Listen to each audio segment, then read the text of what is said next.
À l'occasion de son 10e anniversaire, le FPM-SA a organisé une conférence de presse le 30 septembre 2024 à Kinshasa. Cet événement a marqué une étape clé dans l'histoire de cette institution, soulignant une décennie de contributions significatives à l'inclusion financière en République démocratique du Congo. Nous irons à Kinshasa en tout début de cette édition.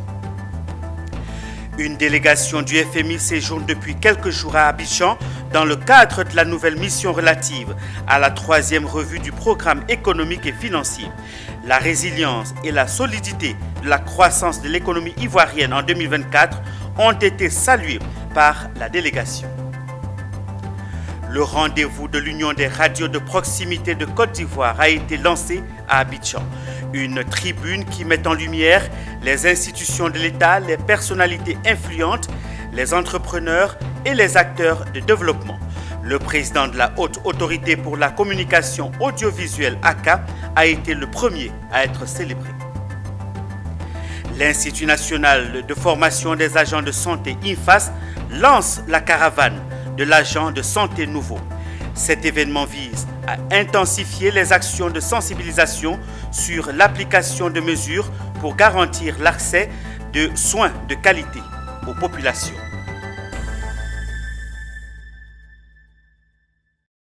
Je vous retrouve avec beaucoup de plaisir. Merci de votre fidélité aux éditions de l'actualité sur la télévision panafricaine. Madame, Monsieur, bienvenue à tous. Commençons cette session en nous rendant à Kinshasa, en République démocratique du Congo, où le FPM-SA a totalisé 10 ans d'existence, pilier en inclusion financière. Une conférence de presse a été organisée le lundi 30 septembre à l'hôtel Hilton de Kinshasa. L'occasion pour le DG et PCA de cette institution financière de retracer son parcours élogieux. Parti avec un capital de 11 millions de dollars en 10 ans, il en compte 33 millions de dollars aujourd'hui. Pour en savoir davantage, retrouvons nos correspondants Ravali Ntumba et Freddy Lumbala à Kinshasa. Le FPM-SA totalise 10 ans dans l'inclusion financière en République démocratique du Congo. En soutenant les micro, petites et moyennes entreprises ainsi que les populations à faible revenu, un parcours élogieux qui a vu son capital tripler, passant de 11 à 33 millions de dollars en 10 ans d'existence de cette institution financière. Au cours d'une conférence de presse organisée ce lundi 30 septembre à l'hôtel Hilton à Kinshasa, Patrick Congo, directeur général du FPM-SA, est revenu chiffre à l'appui sur les grandes lignes de ce parcours. Aujourd'hui, le FPM-SA se positionne comme un acteur clé soutenant la stratégie nationale d'inclusion financière mise en place par le gouvernement congolais, fixant un objectif de 65% de taux d'inclusion financière d'ici 2028. Pour y arriver, le gouvernement congolais a besoin de partenaires qui porteront cette responsabilité. Et le FPM-SA aujourd'hui joue son rôle. Pour Dimitri Van, président du conseil d'administration du FPM-SA, l'objectif principal de l'institution est de renforcer l'accès aux services financiers dans tout le pays. À travers des initiatives concrètes, le FPM-SA vise à soutenir des petites et moyennes entreprises et les populations à faible revenu, encourageant ainsi la création d'un tissu économique plus inclusif. Leur mission, rendre les crédits accessibles aux personnes qui en ont les plus besoin, dans l'objectif de combattre la pauvreté en RDC. Le FPM a dégagé un profit. Les moyens disponibles aujourd'hui ont triplé en 18 mois. On est passé de 30 millions de dollars à une centaine de millions de dollars. Autant d'argent à disposition des entrepreneuses et entrepreneurs au Congo. Et comme l'a dit le directeur général, on n'est pas actif uniquement à Kinshasa, on attache beaucoup d'importance aux autres parties du pays, avec un intérêt très très marqué pour l'Est du pays, qui est une région vraiment prioritaire pour le FPM. Avec une vision claire pour l'avenir, le FPM-SA continue de proposer des solutions durables à l'inclusion financière en République démocratique du Congo. Dans cette optique, le rapport Pilier 3 requis par la Banque centrale du Congo joue un rôle essentiel. Il impose aux institutions financières de divulguer des informations clés sur leur profil de risque, la gestion de risque et leur niveau de fonds propres, garantissant ainsi une transparence totale. Ce processus est crucial pour renforcer la discipline du marché et assurer la stabilité et la confiance dans les institutions financières du pays. Merci à nos correspondants. Retour en Côte d'Ivoire avec cet élément sur la mission du Fonds monétaire international reçue par la ministre Kabanyale. Une délégation de mission du Fonds monétaire international a été reçue ce mardi 1er octobre 2024 à Abidjan. La présence de cette délégation en terre ivoirienne est d'échanger avec la ministre du Plan, de l'économie et du développement pour s'imprégner de l'évolution de l'économie au titre de l'année en cours, mais aussi à moyen terme. Michel Brou et cette équipe ont suivi ce ballet diplomatique à caractère économique pour le compte de Business 24. Reportage. C'est une étape importante dans les relations économiques entre la Côte d'Ivoire et les organismes internationaux, dont le Fonds monétaire international, la Banque africaine de développement et autres institutions financières. La présence de la délégation de ces institutions en terre ivoirienne revêt un caractère stratégique visant à établir un dialogue constructif avec le ministère du Plan, de l'économie et du développement pour un état des lieux de notre économie. Au sorti des échanges, c'est une économie en plein essor et croissance, rappelée à cette occasion par la délégation à travers son chef de mission. La mission est arrivée hier après une consultation virtuelle de la semaine dernière et notre objectif c'est d'avoir un échange sur l'évolution de l'économie en 2024 mais aussi à moyen terme. Et notre travail n'est pas encore fini, mais il semble que l'économie continue à faire preuve de résilience, une croissance solide qui permettra à la Côte d'Ivoire d'augmenter davantage le standard de vie des peuples et d'atteindre aussi une transformation plus profonde de l'économie vers 2030.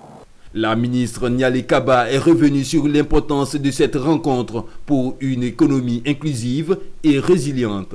Aujourd'hui, dans le cadre de la mission qu'il mène, nous avons pu passer en revue, comme il l'a dit, l'état, on va dire l'état de l'économie, mais surtout les perspectives. Nous sommes effectivement en préparation d'un nouveau plan de développement. Nous avons pu regarder ensemble l'état de la préparation du prochain PND, les hypothèses de la préparation du prochain PND et également regarder comment dans le cadre de la réflexion, le FMI pouvait nous accompagner dans le cadre de l'article 4. La visite de cette délégation à Abidjan témoigne de l'engagement des institutions financières internationales à soutenir le développement économique de la Côte d'Ivoire. Ces échanges sont utiles pour le suivi des performances économiques, mais aussi pour la mise en place de partenariats durables au profit de l'ensemble des populations ivoiriennes. Toujours dans l'actualité, régulation des radios privées non commerciales, quelle avancée?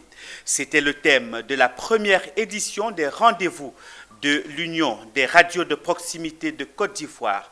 Une tribune qui met en lumière les institutions de l'État, les personnalités influentes, les entrepreneurs et les acteurs de développement. Pour cette première édition, c'est le président de la Haute Autorité pour la communication audiovisuelle ACA, Maître René Bougouin, qui était l'invité. Face aux journalistes, il a dévoilé le processus de régulation des radios non commerciales et les avancées à ce jour. Le point avec Zénab Dosso et Tima Traoré. La ACA garantit, c'est la loi qui dit, la liberté de la communication audiovisuelle. Et dans le prolongement de mes propos après, vous verrez pourquoi c'était essentiel qu'on dise que nous garantissons. Maître René Bourgoin, président de la Haute Autorité de la Communication Audiovisuelle. C'est lui l'invité du premier numéro des rendez-vous de l'Union des radios de proximité de Côte d'Ivoire, URPCI. Il est venu dévoiler le processus de régulation et les avancées des radios privées non commerciales en Côte d'Ivoire, thème choisi pour animer les échanges avec les journalistes. Au titre des communications, le président de la ACA a rappelé les conditions de création d'une radio. 3 millions de francs CFA pour la création d'une chaîne radio et 500 000 francs CFA à verser chaque année pour la redevance. Au titre des avancées, les radios privées non commerciales peuvent produire des contenus à caractère politique et faire de la publicité à 25% du chiffre d'affaires. Avec la loi de 2017, maintenant les radios de proximité peuvent programmer des émissions à caractère politique sous la réserve qu'elles aient un journaliste professionnel en leur sein.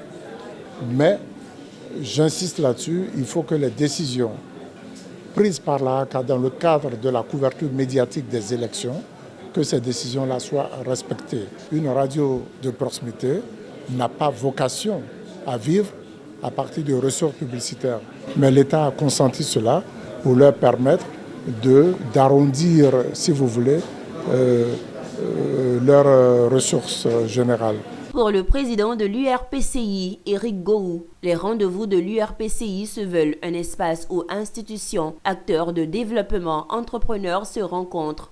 À l'issue des discussions, les impressions sont positives et des recommandations ont été formulées. Oui, des points de satisfaction, Maître Bourgoin l'a dit, nous nous sommes battus, le coût de la redevance est passé de 3 millions à 500 000 francs. Aujourd'hui, les radios de proximité arrivent à faire de la publicité à hauteur de 25%. On arrive également à faire de l'information parce que de plus en plus des jeunes professionnels existent dans nos rédactions. Donc pour nous, c'est une des grandes avancées. Mais ce n'est pas fini. Nous allons continuer le plaidoyer parce que nous pensons qu'il y a encore des choses à faire pour nos radios. Pour nous, c'est chaque trimestre. Maintenant, si l'actualité le demande, mais on va pouvoir raccourcir ce délai-là et puis faire en sorte que les choses puissent se passer selon l'actualité. Les radios privées non commerciales sont des organismes de radiodiffusion à but non lucratif de type associatif ou communautaire. L'amélioration des conditions de travail des journalistes du secteur, l'Union des radios de proximité de Côte d'Ivoire en fait son cheval de bataille. Ouvrons à présent la page santé de cette édition. L'Institut national de formation des agents de santé INFAS a organisé en collaboration avec la Ligue pour la Nouvelle Espérance de la Côte d'Ivoire le lancement de la caravane de l'agent de santé nouveau. Cette activité s'est tenue sous le thème « L'Ivoirien nouveau dans la blouse de l'agent de santé ». Cet événement vise à intensifier les actions de sensibilisation sur l'application de mesures pour garantir l'accès aux soins de qualité aux populations. Les précisions avec Konena Nourgo et Ézéchiel Seri.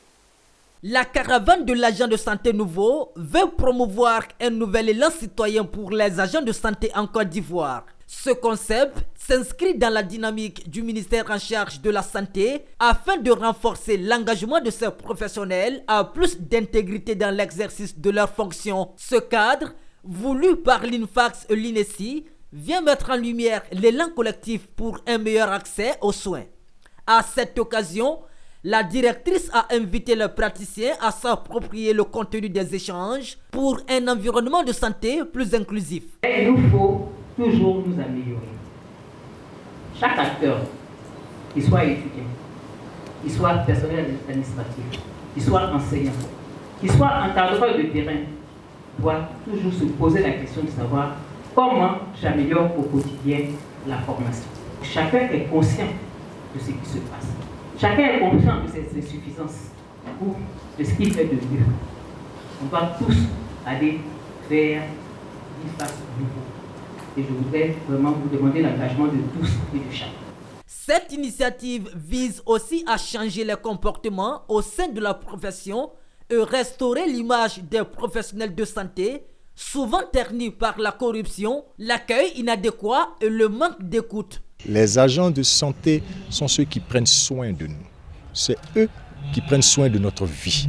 Il était important qu'on vienne leur dire, après tout ce qu'on entend dans les hôpitaux, dans les centres de santé, dans les centres hospitaliers, toute la complainte qui monte du peuple et de la société, il était important que nous venions appuyer les efforts de Madame la DG de l'INFAS qui veut faire de l'agent de santé un agent de santé nouveau pour un agent de santé de qualité. On met l'accent aujourd'hui sur la qualité de l'offre de soins, la responsabilité, la probité, les soins humanisés. Parce qu'il est constaté de plus en plus que dans nos hôpitaux, on est vraiment décrié. Le comportement de nos agents sont décriés. La corruption, le racket sont vraiment récurrents. Et c'est ça aujourd'hui le cheval de bataille du ministre, il est en train de lutter contre cela. La caravane de l'agent de santé nouveau représente une initiative importante pour stimuler un changement positif dans le paysage sanitaire de la Côte d'Ivoire. Elle sera progressivement déployée dans les antennes de plusieurs villes, notamment à Bengourou, à Boasso, à Gboville, Boaké, Daloa, Korogo et Man. Vous suivez Business 24 Africa. Depuis plus d'un mois, ça grogne du côté des acteurs de l'assainissement en Côte d'Ivoire et particulièrement avec les acteurs à Abidjan. Le mardi 1er octobre 2024, la Fédération ivoirienne des acteurs d'assainissement, à travers un mouvement d'humeur, a dénoncé une décision de l'Office national d'assainissement et de drainage ONAD. La cause, la délocalisation de la station de déposage de Yopougon vers Anyama. Au cours d'une rencontre sur le site de la station de déposage à Yopougon, zone industrielle, ils ont invité les autorités de tutelle à une assise.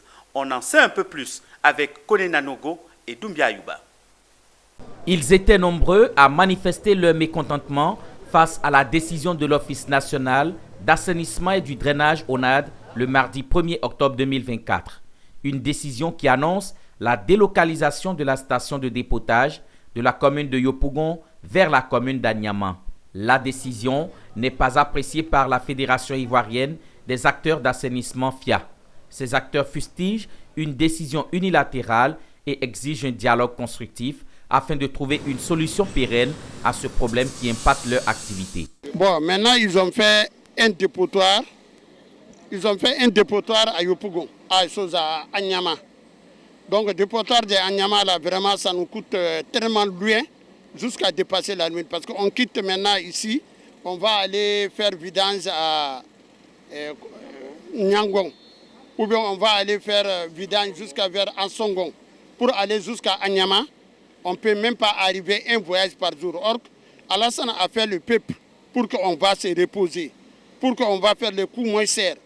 Or que si on fait les coups serres, on fait un voyage à 100 000, ou bien 50 000, ou bien 75 000. Les gens vont oublier de communiquer dans les caniveaux n'importe quel comment. Et nous, on ne pourrait pas contrôler. Et parcourir 40 km pour aller verser les eaux usées, c'est difficile. Il y a eu une entente entre la population et les vidangeurs à Yopougon pour que les prix soient acceptables et ces prix-là puissent être profitables à tous ceux qui ont des maisons ici. Les prix se situent entre 15 000 et 25 000 francs.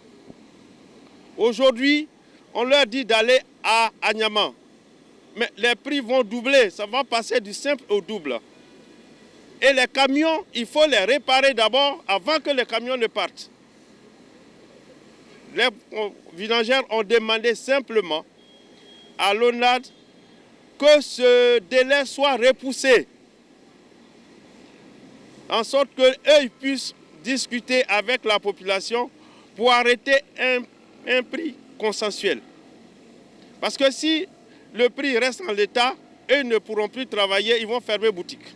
L'Office national de l'assainissement et du drainage est une société d'État qui a pour mission d'assurer l'accès aux installations d'assainissement et de drainage de manière durable et à des coûts compétitifs à l'ensemble des populations ivoiriennes. L'actualité dans les régions à présent. Bouaké.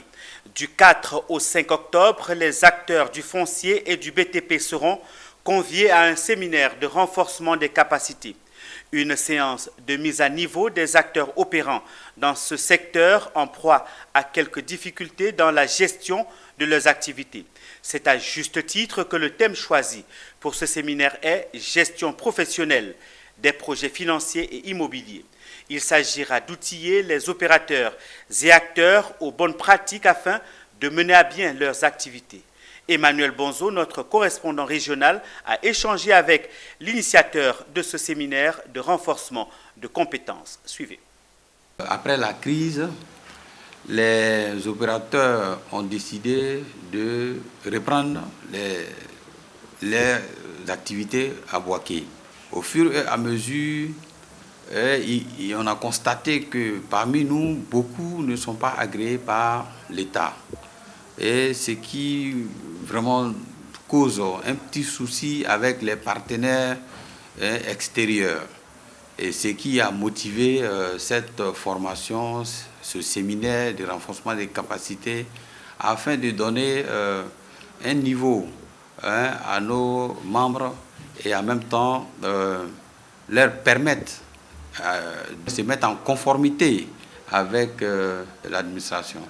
Ce séminaire, c'est à la demande de l'Union des opérateurs du foncier, mais la formation est donnée par Alerte Foncier, qui est une structure spécialisée dans le foncier et qui est aussi agréée auprès du ministère de la Construction pour, en tout cas, l'accompagnement de tous les acteurs de la filière. Au sortir de cette formation, les opérateurs auront une autre vision. Ils auront une autre manière de faire. L'actualité, c'est aussi cette action communautaire à Ouaninou, direction Serifina, village de la commune de Ouaninou. Il y a quelques semaines, un fils des cadres de cette localité a procédé à un important don. Sous l'initiative de la jeunesse Sabounouma de Serifina, Bamba Bakari, parrain de la jeunesse, a fait un important don. Des kits scolaires, des tenues de sport, des prises, 100 chaises et des produits phytosanitaires composés, entre autres, de 120 litres d'engrais bio. Voyons tout cela avec Mon Désir Nascimento.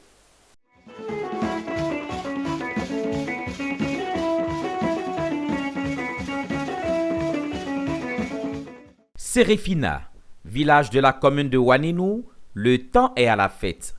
L'occasion, les journées culturelles de la JSS. Entendez, jeunesse Subunyouma de Serifina. Les femmes, les hommes, mais surtout, les jeunes se sont retrouvés pour célébrer, malgré la pluie persistante, leur culture autour de la matrice d'action Faso Korota. Avec un accueil chaleureux, servi aux parrains de ce rendez-vous, Bamba Bakari, cadre et opérateur économique encore connu sous l'appellation Kerinski. À la tribune et tout heureux, le président de cette association a précisé l'objectif de toutes ces actions. Faire de Serifina un beau village accueillant et plus attrayant afin d'en faire une zone touristique, ce qui pourrait engendrer des retombées économiques pour ce village. L'un de notre fils aussi, fils de Serifina, à la personne du chairman Abou Baba, qui est également le coordinateur de la COP 15 de Côte d'Ivoire. Et Serifina ne pouvait pas rester en marge de ce fléau. Et le jeune a donc initié un plan d'INDAP afin de participer à la lutte contre ce phénomène. À son tour, le parrain, Bamba Bakari Kerinski, a félicité les jeunes pour non seulement le choix porté sur sa modeste personne comme parrain de leurs activités, mais pour la mobilisation autour de la cause de leur village. Après avoir réhabilité entièrement le foyer des jeunes, il a procédé à d'importants dons. Des dons à l'endroit des enfants, des jeunes, mais aussi des femmes. Il s'agit entre autres de kits scolaires, de tenues de sport, de prise en charge pour les élèves du village, 100 chaises et des produits phytosanitaires à l'endroit des femmes, composés entre autres de 120 litres d'engrais bio. Alors, j'ai accepté d'être le parrain de l'édition 2024 de la Semaine culturelle des jeunes. Pour contribuer, disais-je, un temps soit peu, pour contribuer à l'épanouissement de la jeunesse et à la célébration de l'excellence, étant entendu qu'il y a ce que nous appelons la remise. Nous fêtons nos pupilles qui ont bien travaillé à l'école. Et cette année, nous avons décidé alors de récompenser les 5 meilleurs élèves de chaque classe, du primaire jusqu'à la classe de CM2. Il est bon de souligner que dans le cadre de la protection de l'environnement, les populations ont planté 520 pieds de teck sous l'encadrement des services des eaux et forêts. Par ailleurs, il a été émis comme doléance à l'endroit du président du conseil régional la tenue d'une réunion décentralisée du conseil régional du Bafing à Serefina et le reprofilage de l'axe Ganoué-Serefina. On ne cessera jamais de parler de lutte contre le travail des enfants en Côte d'Ivoire. Le réseau des sociétés coopératives engagées dans la lutte contre le travail des enfants en Côte d'Ivoire a procédé à l'investiture de son président le 28 septembre 2024 à Daloa. Cet événement marque le début officiel des activités de ce réseau dédié à la lutte contre le phénomène du travail des enfants et parvenir à son éradication. Le reportage d'Emmanuel Quadio est commenté ici pour nous par Michel Brou. Boisbré Judicaël aura la lourde charge de conduire le réseau des sociétés coopératives engagées dans la lutte contre le travail des enfants en Côte d'Ivoire. Ce choix a été officialisé pour démontrer la ferme volonté des acteurs impliqués dans la lutte contre le travail des enfants. Ce sont des sociétés coopératives, des producteurs issus de la filière cacaoyère, mais également des ONG mobilisées dans cette lutte. Notamment l'ONG internationale Save Children qui, à travers ces deux projets, le projet Cacao et le projet Sourire, pour la sensibilisation des communautés sur le travail des enfants. Notre mission s'étend sur tout le territoire. C'est vrai que le réseau a été créé ici à Daloa, mais nous portons l'ensemble de nos activités sur tout le territoire. Donc toutes les coopératives qui travaillent sur le territoire sont concernées par ce travail-là. Après la cérémonie d'investiture sur la ville du bureau, nous comptons très prochainement suivre les. C'est possible d'éradiquer ce phénomène.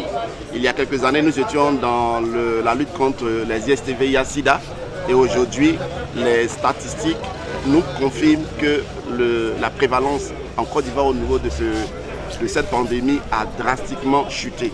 Le représentant du préfet a indiqué les statistiques actuelles qui sont en faveur d'une réduction de la prévalence du travail des enfants en Côte d'Ivoire. Et nous comptons continuer dans ce sens.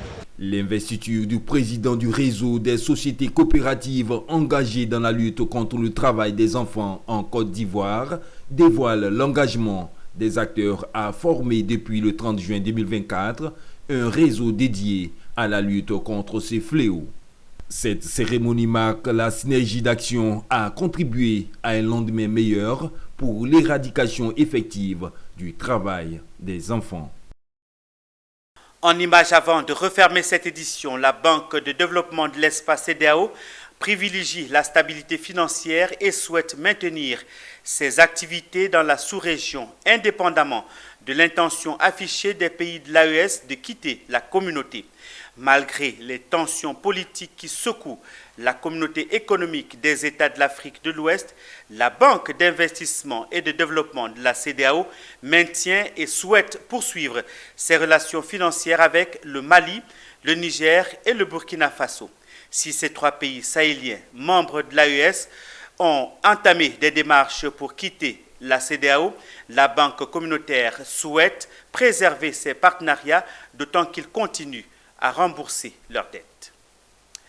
C'est sur cette information en images que nous refermons cette édition de l'information sur Business 24 Africa, non sans vous remercier de l'avoir suivi. Je vous retrouve dans nos prochaines éditions de l'information sur la chaîne panafricaine. Très bonne suite de programmes sur Business 24 Africa. Au revoir.